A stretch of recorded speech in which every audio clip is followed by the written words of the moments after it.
NASCAR Sprint Cup Racing is sponsored by Pepsi. Try the refreshingly retro taste of Pepsi Throwback, made with natural sugar in stores now. By Napa Auto Parts, Napa, get the good stuff. By Taco Bell, think outside the bun. And by AT&T, your world delivered. 56 laps complete. In the fastest speedway on earth, Jeff Gordon may be getting ready to come back into the race. That'd be a good time to start playing Race Day Payday, presented by Pepsi. Each race you could win the same cash prize as the winning driver. Go to PepsiRacing.com for all rules and details and make your picks for next week's race. Meanwhile, the complexion of this race has really changed. Once Dale Jr. got out front, he became the Pied Piper. And instead of 3 wide all the way around the track, it is single file all the way around the track. Larry, did I miss something? Did some signal go out that they should all line up and this ride is around not the first time this has happened, though. No, I know, but who made this call? I guess the 88, huh? Well, his teammate Jimmy Johnson riding there in 7th. Let's check at his pit. Krista? Well, Mike, in my section here on pit road, I was actually in Jimmy Johnson's pit. I saw all the crew guys throw on the helmets. Quickly, I switched over to Jimmy Johnson's radio channel and heard Chad Knaus say, Jimmy, if you want to bring it in, bring it in. Jimmy thinks something is loose, possibly a wheel. He's saying right now something in the corners is loose, slowly getting worse. And we're on the straightaway, yes, that kind of reminds me of a wheel, but I just don't know. It's kind of stabilized, but it's doing it both ends.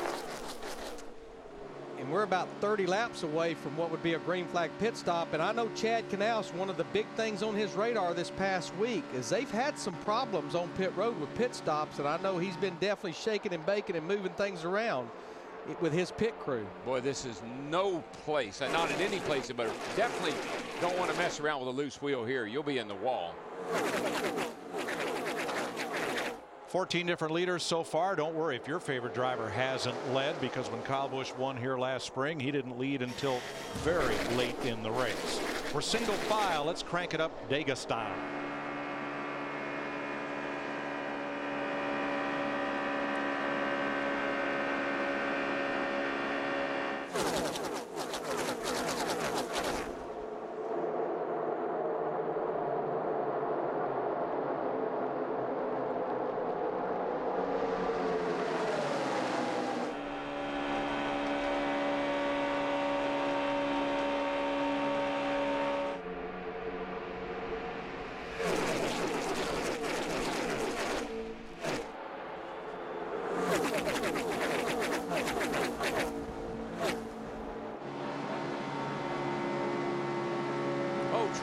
Trouble off turn.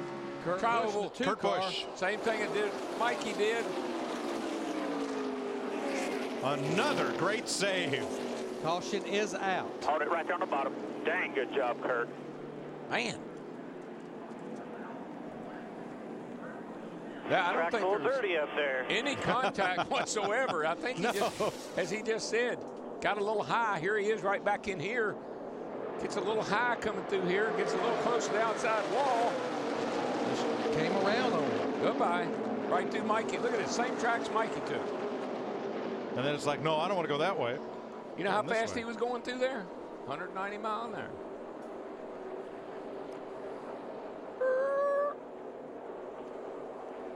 Drive, drive, drive. Hang on, hang on. Brake, gas, spin. Who I feel like this caution is the biggest break for, we just had heard the report, is Jimmy Johnson, Chad Knaus, that 48 car, thinking that he had a loose wheel. Jeff Burton will get the free pass to solve his electrical problem. He went 3 laps down. That'll be 2 laps down now, and you see the flat on the left front of Kurt Busch's car. And also in that last shot, you saw Kevin Harvick's car being worked on pit road. Harvick is the first of the drivers involved in the lap 8 crash to return to the racetrack. He's 48 laps down. And now Casey Kane in the 9 car just came back out of the garage area. We're riding with him here. He's 53 laps down, just hoping attrition will push him further up in the finishing order. The way the day has gone, and with the history of this track, they could be a top 20 car before it's over. That's right.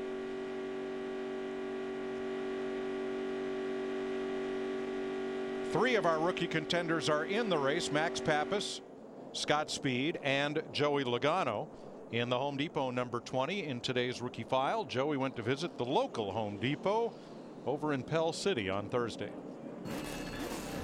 It's awesome to get to interact with the fans, come out here to Home Depot. It's funny, I get to do this quite a bit. You know, probably my 5th or 6th tour appearance we got to make, and I get to come out here. Me and Jonas built the car today, and I'm sure we got a few more things we're going to do. I think we're going to work the cash register and do a few different things. So I know I had me mixing paint one time, so I might have to do that again.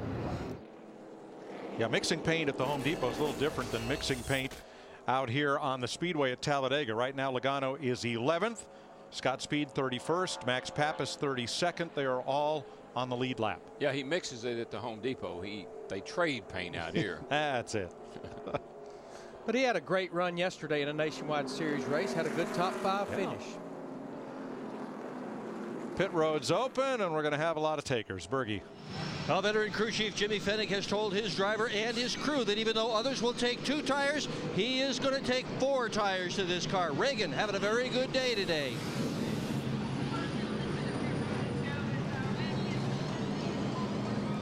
Grip no issue for Martin Truex Jr. or Dale Earnhardt Jr.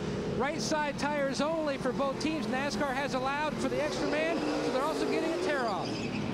The call for Denny Hamlin is 4 tires. Meanwhile, right in front, Jimmy Johnson. Chad Canal said if you see anything loose, looking for that loose wheel, carriers, give me a sign. Right now, they're putting 4 tires on the 48. He took fuel only on his last stop.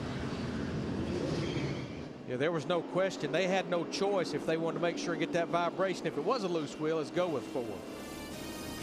62 laps complete, just about 1/3 distance here in Talladega. Virginia for the 10th race of the NASCAR season. In the nighttime, that's the right time. This is going to be fun. I'll be ready, boys. It's a short track. Check your emotion. We got Spin. crash, turn 3. Look out, Digger. Oh, he turned it. No. We'll see you next Saturday. Hope you're with us next Saturday night. Clint Boyer, who won in Richmond last year, involved in the wreck, currently out of the race here at Talladega. Jeff Hammond, Elliott Sadler involved through that melee of at least 14 cars. He has led 12 straight Talladega races, and he's up near the front. Yeah, as a matter of fact, he comes off pit road. He's second right now. It was very impressive. I guess you might say adjustment by Elliott Sadler, because he was backwards on lap 7 in that crash. Moments ago, Jimmy Johnson in the pits, so more on that. Not necessarily a loose wheel, but right now we're getting ready to go green. Let's rejoin Darrell, Larry, and Mike. Thanks, Chris. Krista reported no elongated lug nut holes in the wheels and no blisters on the tires for Jimmy Johnson. So if he's having a problem, it must be elsewhere. We're back under green. Earlier, Brian Vickers had 2 wheels below the yellow line as he went past Brad Keselowski. NASCAR reviewed it. They've issued a warning to Vickers, but no penalty. Well, you know, just to follow up on what Jeff and Chris was talking about, Elliott Sadler, that 19 car running second. His teammate Reed Sorensen in the 43 cars running 5th. Both of those teams had great runs in the Daytona 500. Elliott Sadler finished 5th. And remember, those cars had to change engines and start this race at the rear of the field. All 4 of the Richard Petty Motorsports cars changed engines. And that's a good call by NASCAR, because Vickers in the 11 car were coming up on Keselowski 10 mile an hour, 20 maybe faster than he was going to either run over him or go around him. So that was a good call, good common sense call. Yes, it was. 33 drivers on the lead lap. Martin Truex, the Daytona 500 pole sitter, hauls them around this 2.6 mile superspeedway. You see right there how you basically run wide open around this racetrack. The miles per hour and the RPM never changes. And normally this right here doesn't change a whole lot. It's normally wide open, 100% throttle. But if you watch that brake light, now if you're drafting behind someone and you don't want to let up on the throttle, you'll drag that brake a little bit. And I'm not so sure that may not be Jimmy Johnson's problem. You drag those brakes in the corner sometime to keep from running over the guy in front of you. You'll warp that brake rotor a little bit, create a little vibration. Kind of worrisome.